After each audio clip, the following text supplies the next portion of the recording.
দর্শক, টিচার কমিটিতে আপনাদেরকে স্বাগতম। আমি ট্যাট। আমি আজকে হাজির হয়েছি আমার সঙ্গে কিছু ক্ষুদ্র বন্ধুদেরকে নিয়ে। আপনারাই জানেন আজকের শিশু বা আজকের কিশোর আগামী দিনের ভবিষ্যৎ।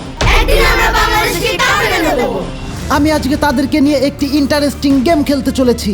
এই গেমসে তাদেরকে বিভিন্ন রকম চ্যালেঞ্জ দেওয়া হবে এবং এখান থেকে যে বা যারা জয় লাভ করবে তাদের জন্য রয়েছে আকর্ষণীয় পুরস্কার। তোমরা কি খেলার জন্য প্রস্তুত? এই পাশে যে মাঠ আছে এই মাঠেই তাদেরকে চ্যালেঞ্জের মুখোমুখি করব। আমাদের সাথেই থাকুন এবং দেখতে থাকুন টিচার কমিটি। দ্রুত চ্যানেলটি সাবস্ক্রাইব করে ফেলুন। এই গেমসটি আমি 3টি ভাগে ভাগ করেছি। পুরো গেমসটি শুরু করার আগে ফুটবলের অজানা ইতিহাস সম্পর্কে আমি আপনাদেরকে একটু জানিয়ে রাখতে চাই। ফুটবল খেলার উৎপত্তি নিয়ে বেশ মতভেদ রয়েছে। খ্রিস্টপূর্ব 350 অব্দে গ্রিক এবং রোমানরা প্রথমে এই খেলাটি শুরু করেছিল। বিভিন্ন নামে এই খেলাটি প্রাচীন মিশর, পারস্য, ব্যাবিলন, গ্রিক ও চীনেও প্রচলিত ছিল। অনেকে মনে করেন প্রথম দিকে এই খেলার খেলোয়াড় সংখ্যা ছিল 27 জন। ভারতীয় উপমহাদেশে ফুটবলের সূচনা মূলত ব্রিটিশদের হাত ধরেই। ব্রিটিশরাই এদেশে ফুটবলের প্রচলন শুরু করে এবং এদেশের মানুষদের ফুটবল খেলতে উৎসাহী করে। পূর্ব বাংলায় 1936 সালে গঠিত হয় ঢাকা মোহামেডান স্পোর্টিং ক্লাব। এই ক্লাবের মাধ্যমে ঢাকার মুসলিম সমাজে ক্রিয়া জাগরণ সৃষ্টি হয়। মোহামেডান ক্লাব প্রতিষ্ঠার মাধ্যমে মূলত এই অঞ্চলে ফুটবলের জাগরণ শুরু হয়, যা পরবর্তীতে এদেশের ফুটবল প্রসারের জন্য ব্যাপক ভূমিকা পালন করে। এবং স্বাধীন বাংলাদেশে ফুটবলের প্রথম দলটির নাম হচ্ছে স্বাধীন বাংলাদেশ ফুটবল দল। আমরা নিজেরাই প্র্যাকটিস করি। আমাদের বড় একটা ইচ্ছা আছে যে আমাদের হাত ধরেই বাংলাদেশ ট্রফি জিতবে। এখন আমাদের ক্ষুদ্র ফুটবলারদের নিয়ে চলে এসেছি আমাদের প্রথম চ্যালেঞ্জে। প্রথম চ্যালেঞ্জ হচ্ছে পেনাল্টি শট। তোমার কি মনে হয় তুমি কি সবগুলো গোল সেভ দিতে পারবে? হ্যাঁ, অবশ্যই আমি সবগুলো গোল সেভ দিতে পারবোই। All the best. এখান থেকে একজন একজন করে আসবে এবং বলে হিট করবে। যদি গোল দিতে পারে তাহলে তার জন্য রয়েছে পুরস্কার। এখন তোমরা এক লাইনে এসে দাঁড়াও এবং একজন করে হিট করতে থাকো।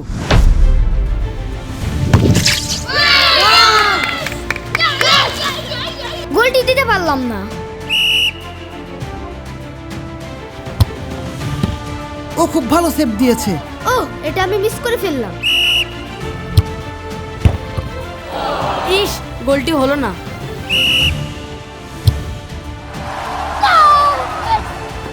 আমি গোল দিতে পেরেছি, আমি খুবই আনন্দিত।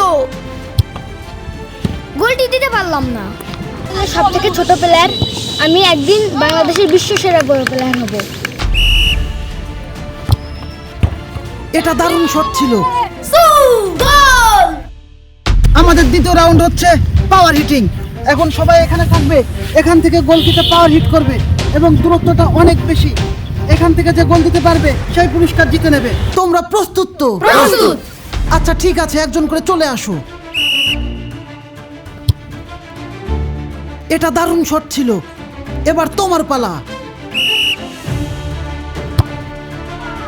বলটা উপর দিয়ে চলে গেল। আমি খুবই মর্মাহত।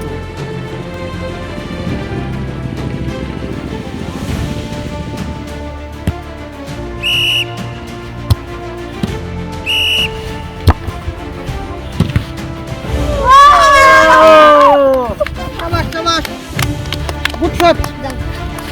এখন আমি চেষ্টা করে দেখি আমি পাওয়ার হিটে গোল দিতে পারি কিনা।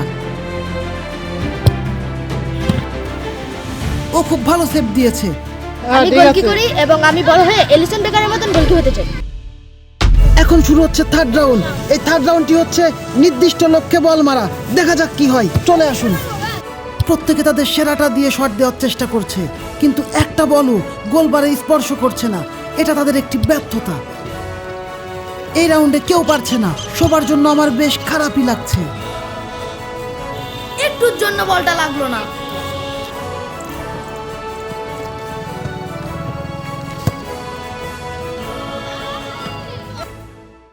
সবার মধ্য থেকে এরা দুইজন গোল দিতে পেরেছে। তোমাদের অনুভূতি কি? আমাদের সাথে অনেকেই ছিল, তাদের মধ্যে মাত্র আমরা দুইজনই গোল দিতে পেরেছি, তাই আমরা অনেক খুশি হয়েছি। আমরা গোল দিয়েছি।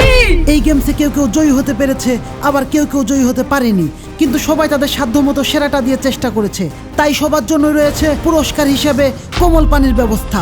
তোমাদের মধ্য থেকে কেউ এসে পুরস্কারগুলো গ্রহণ করো। সাবস্ক্রাইব করুন।